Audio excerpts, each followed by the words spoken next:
and welcome to another episode of Smart Freight Conversations, where we share interesting and important insights on freight decarbonization and the drive towards a zero emissions logistics industry.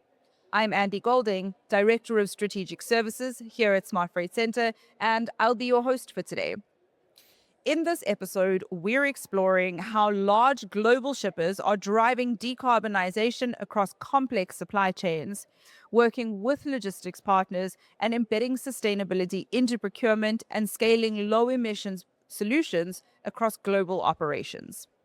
Whether you're managing logistics, procurement, or sustainability within a large organization, this conversation will offer some practical perspective on how companies can really move from ambition to measurable impact. Joining me for this discussion is Frank Kreßmann. Frank is the Director of Global Transport and Sustainability at Procter Gamble. Frank, thank you for being here today. Let's dive into today's conversation. And maybe to start us off, could you tell us a little bit more about Procter & Gamble and about your role within the organization? Yes, sure. And thank you for having me here. So Procter & Gamble, or P&G as we say in short, is a global consumer goods company serving about 5 billion of consumers around the world every year across categories such as fabric and home care, personal health, which includes oral care, baby care and family care, grooming, and beauty. We have some of the most trusted brands that if people maybe don't know what Procter & Gamble is, I'm sure most of the people know some of our brands, which are, to give some examples, like Pampers, Pantene, Head & Shoulders, Vicks, Gillette, Braun, Oral-B, Olay, just to name a few of them. So 5 billion customers that you serve. Consumers. Consumers, correct. That's a lot of people. That's a lot of products. That's a lot of things that needs to move around and get shipped. So as a global consumer goods company with a very large, and I can imagine extremely complex supply chain, what has been P&G's most meaningful achievement so far in reducing emissions across your logistics supply chain operations? Let me start a bit back in my role. So in my role, I'm trying to advance transportation emissions reductions across our global supply chain. And I also provide the reporting of our transportation emissions. Now, in that role, I'm, of course, working with all our internal function, our regional partners who are operating transportation in order to find the right way to remove transportation emissions. We are working with external partners, with carriers, with associations like the Smart Freight Center, with academic partners, and try to find solutions how we can decarbonize transportation. And we are also supporting in larger view, the decarbonization of the whole transportation industry, because we think we need to move as an industry. It's not just that one company can solve it alone. Now, what has been our main focus? Now, we at the moment, we are focusing on some of the most well-known levers in reducing transportation emissions, which is minimizing air freight, converting roads to intermodal shipments, maximizing asset utilization, using alternative fuels, biofuels and electric, and improving supply network design. With those measures, we have been focusing in the last years on the first three of them, minimizing air freight, converting mainly road to rail shipments, also some to sea shipments, and improving the utilization of our assets to make the trucks and containers more full. With those measures, we have been able to approximately reduce our transportation emission intensity by 8% in one single year. Wow. Now, going forward, we understand we also need to tap into the other technologies that I mentioned, converting to alternative fuels, and also electric, so biofuels and electric shipments. It's really nice to hear about all of the efforts that you're putting in, all of the different things that you're doing, and also that you are seeing results. You're seeing an impact of this. But I have to ask you a question. Beyond regulation, beyond compliance, beyond doing this because we have a regulatory box that we need to check, what motivates P&G to take this leadership stance in freight decarbonization? And how are you translating that into day-to-day logistics and procurement decisions? So at P&G, we have publicly announced our greenhouse gas reduction ambitions. So we've said, now drill down to the transportation sector, we've said we want to reduce by the year 2030 the finished product transportation emissions intensity by 50% versus our 2020 baseline, so 2020. And by the year 2040, we want to get to net zero emissions. Now, 2030 is 4 years away from now. That feels like tomorrow for me. So I just mentioned the main levels that we are currently working on. So we have made a lot of progress using the strategies of reducing air freight, converting to intermodal, and using our assets to the full extent. Now, going forward, we see a big demand of making further progress with the new, I call the new strategies, which we're also talking here with Smart Freight Center, Smart Freight Week a lot, which is using alternative fuels and electric shipments. Now, those technologies, they are available, but they also come with at the moment, with a premium. So road electric and biofuel shipments, they are still a bit more expensive than the comparable shipments with diesel. So we need to work with our industry partners, with our carriers, with associations like Smart Freight Center, like our academic partners, to remove those barriers of those strategies. And I think we're going to talk this a bit further in the conversation. Yeah, and you've just hit on something that's really important, which is collaboration, and that we no single organization can decarbonize alone. It will take collaboration across the entire value chain. So if we zoom in on collaboration across the supply chain, we know that decarbonizing freight is going to require strong collaboration across shippers, carriers, logistics service providers, technology partners. How is P&G working with its logistics service providers and within its logistics ecosystem to accelerate emissions reductions? Yeah, let me give you one example. So I completely agree. It's no company alone can decarbonize freight transportation. That the endeavor is just so big. So we need collaboration. Now, for us, a great way is to drive collaboration is working on those EU Horizon projects. In those projects, we are working with normally in larger consortia with partners in that consortia, which is like a cross section through the transportation industry. So there's really like an ecosystem in a consortium. And the benefit of working with those consortia and those European Horizon project is that I'm working with industry partners in those projects on a daily basis. I normally would not work together when we just talk about procuring freight transportation. I can give an example. We are at the moment getting to a very interesting phase in the EU-funded project called CEPHIS, which is all about to demonstrate the feasibility of long-haul, heavy-duty, and cross-border of road electric haul. And we have just, like a few weeks ago, in the context of that project, started to operate a daily shipment on battery electric vehicles from our DC and manufacturing plant in Amiens in France to the port of Zeebrugge in Belgium. This is just a great way to learn in those projects. And what have been some of the most interesting learnings coming out of those projects so far? So first of all, I have seen battery electric in the past, and let's say like half a year ago, more in the context of this is technology we think we can use for heavy duty, but it's more for the short haul. And we knew, and it's known industry, I mean, battery electric on the big vehicles, the heavy duty vehicles, the 40-ton trucks, the long distances, the cross-border with all the different regulations we have in areas like in Europe, and the increased weight of the vehicle, of the GCS because of batteries, that is a challenge. What I can tell so far, we are now still in a learning process because just a few weeks we've started to operate that lane. But what I'm really amazed, I need to say, heavy duty, long distance, cross-border, and combined with megawatt charging, it is feasible, it is workable. I love that. What an amazing practical example of you've just said it's feasible, it's practical, it's workable. So how do we scale that? And the question that I want to ask is, from your perspective, you now have this example from these corridor projects that you're working on.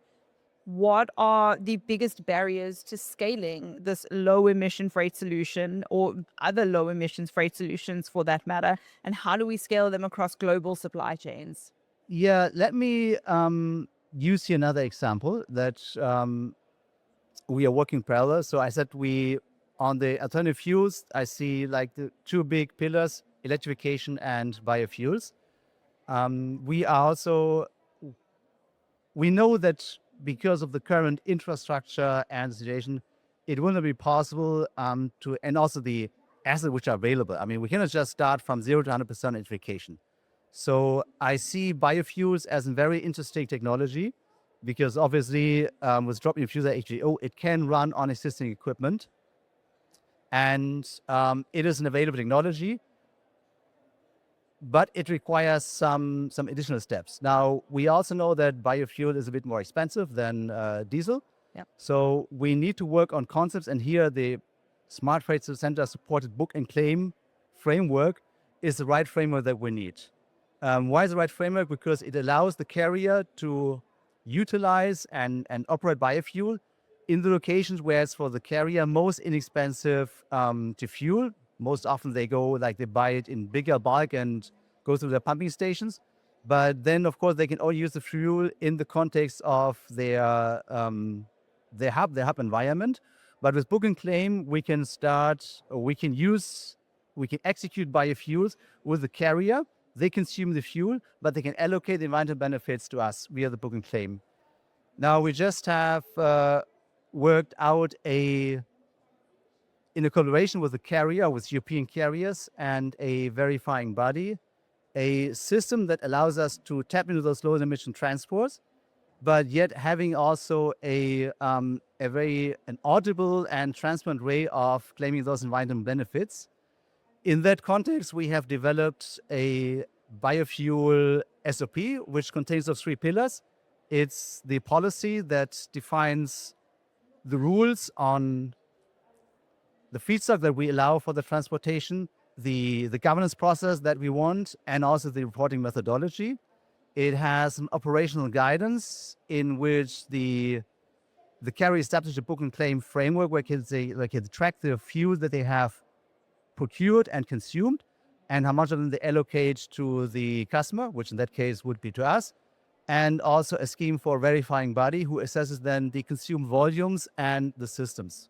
This is a standardized and practical approach that is yet flexible, and because once a carrier is qualified for a certain execution or a certain lane, we can easily use that carrier and make it work for several lanes. So it's very, because of standardization, it's quite easy to scale it up. Because of that standardization, we have brought it also to Smart Freight Center, and we've just in December published a white paper on that, because we really want to have other carriers and shippers being able to reapply and drive scale in that system of book and claim to use biofuels. Thank you for sharing that example. And also, I love that we have published this white paper together, because somebody has to help make it easy for other people. Somebody has to move the market. And this action that you're taking, this white paper, it's a proof of concept, really, of this is how we're doing it, this is how it's working, and this is how we can scale this. And it's only when we scale it that we really get meaningful and tangible decarbonization benefits. You also spoke a lot there about book and claim, and I know that book and claim itself is a developing story. It is a massive opportunity in decarbonization, and it's really bold to see shippers like yourselves taking action in book and claim whilst we're still building out the standardization. And we know that we need to build the trust and credibility around book and claim, because decoupling the emissions from the physical supply chain can feel complex. It's not actually all that complex, but it is a very meaningful opportunity to really ramp up and scale our decarbonization efforts. So I appreciate you sharing that insight with us. You're welcome. You spoke about the role of standardization. You've spoken about collaboration. What other what other aspects do you think are necessary to really drive the market and stimulate movement? So you mentioned standardization. Yes, we have frameworks and standards. We have the greenhouse gas protocol as a framework. We have a ISO standard, the 14003, on how to report transportation emissions.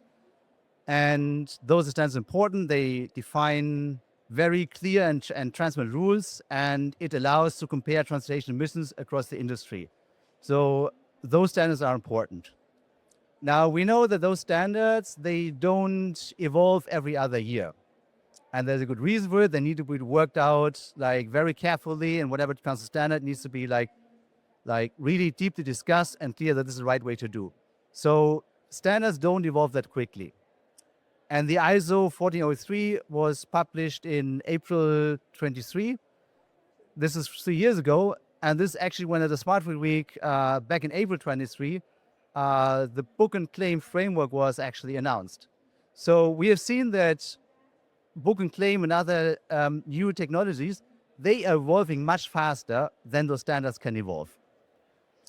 And that is okay. Now, here is the industry collaboration which comes into play.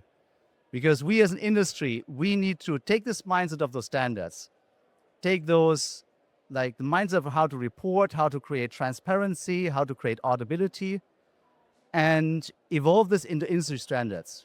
And this really requires the full industry, the trade association like SFC, the carriers, the shippers, the service providers, to work together and create quasi-market standards, building on the same principles as the reporting standards. So this way we can build trust, we can provide transparency, we can provide audibility. This for me is the way how we need to proceed as an industry. Technology is developing at a much faster speed. We don't want to wait for technologies. We need to adopt the new technologies. We understand that we have made big progress on reduction, but we also understand we will not meet our ambitions if we don't adopt the new technologies. So we really need to work as an industry together in the mindset of the reporting schemes, using that level of transparency and audibility, but adopt the new technologies to allow for shippers and carriers to use it.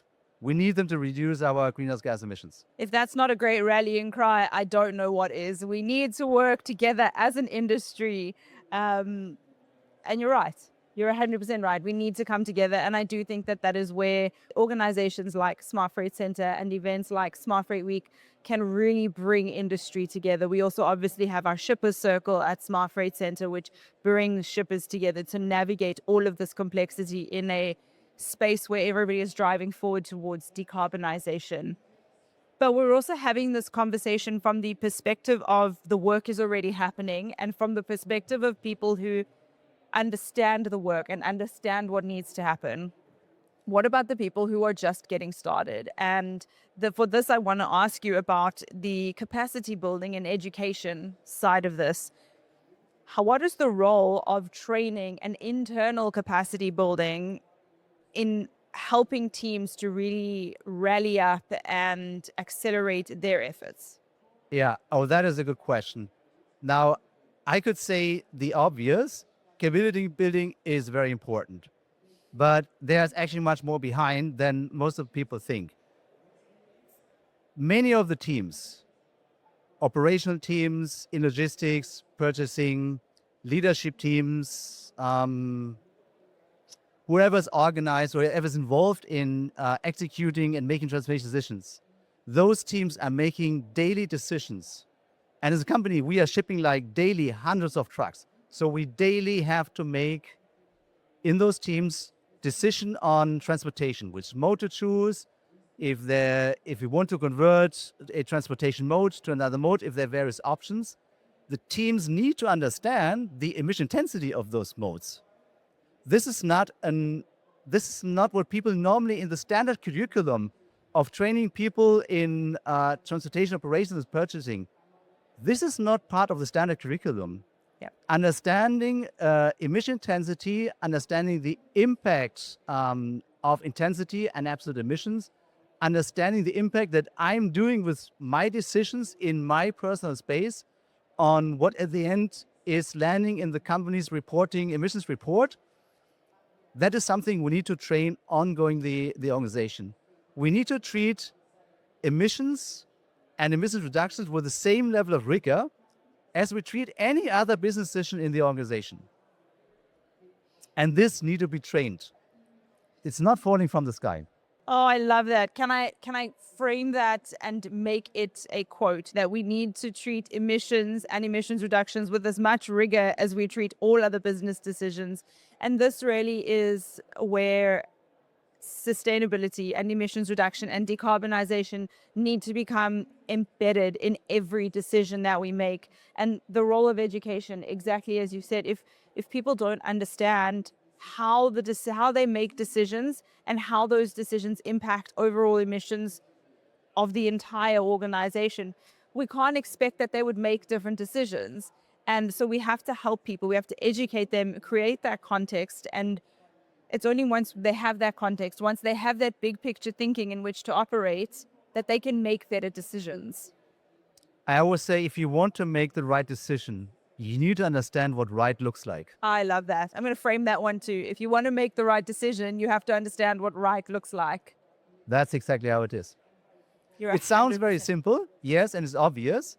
But But now not. when you see different transport modes, then the question is actually, what do I need to choose now? What is there? I may make from a budget point of view this decision A, but how does this decision A looks like from a emission point of view? Without a exactly. transparency, that decision will not necessarily be a good decision. What does right look like? Exactly. Oh, that's such a great question. So, as the final question of this episode, I want a quick lightning round with you. So, a one sentence sum up. You've seen a lot of change happen. You've seen meaningful action in decarbonization take place. In the next 3 to 5 years, what are you most excited about in the world of freight decarbonization? So first of all, looking to the next 5 to 10 years. So as I said, we have set our ambitions. We want to reduce across our operations, land transportation, greenhouse gas emissions by 50% by 2030. As said, we have done great progress, and I'm also proud of the progress that we have achieved. At the same time, as already said, we know that with the set of portfolio we have available today, it will be hard to make those ambitions. So it is very clear for me, we need to continue to adopt the latest technologies. We need to drive biofuel electrification further. Electrification is a technology I'm really counting a lot on. Now, we have made nice trials. We have done pilots, and we try to get from pilot to testing and then to scale once it works. But electrification also has its challenges when it comes to infrastructure. So over the next years, across the industry, and again, it's not something we can solve alone. It's an industry problem to solve. We need to drive electrification. We need to increase the charging infrastructure. We also need to create accountability, particularly as a shipper when we procure electric freight or any kind of freight as a scope 3, which of us are scope 3, category 4 emissions. We also need to make sure that we can have renewable electricity, that we get accounted for renewable electricity if we are shipping electric in scope 3. And we need the Smart Freight Center to play a big role in that process. It has been since I'm on the job now, which is 4 years, it all the time has been a collaboration between the industry, with our partners, with our carriers, with associations. I don't see any point why this should go away. We need to continue the same level of collaboration. Those new technologies, they are interesting. They can help us on reducing further emissions, but they're not at the level of maturity as the technology that we already have at hand. I always say we have now 150 years of experience in optimizing and reducing cost and making the diesel engine available. We don't have another 150 years. We have much less. Yep. So the effort and the endeavor we're embarking on is much higher than what we had over the last 150 years. So now's the time to put our heads down and get the work done and make change happen. We need to get the work done. We need to make change happen. We want to achieve our ambitions. Absolutely. Frank, thank you so much for joining me. I've really enjoyed this conversation from a shipper's perspective, and it's really nice to learn a bit more about what P&G is doing globally to reduce emissions. It has been a pleasure. Thank you for inviting me. Absolutely. If you would like to scale up your efforts in decarbonization, head to academy.smartfreightcenter.org, where you can access courses and a bunch of free educational media resources to help you on your decarbonization journey. Thank you for listening to this episode of Smart Freight Conversations. Until next time.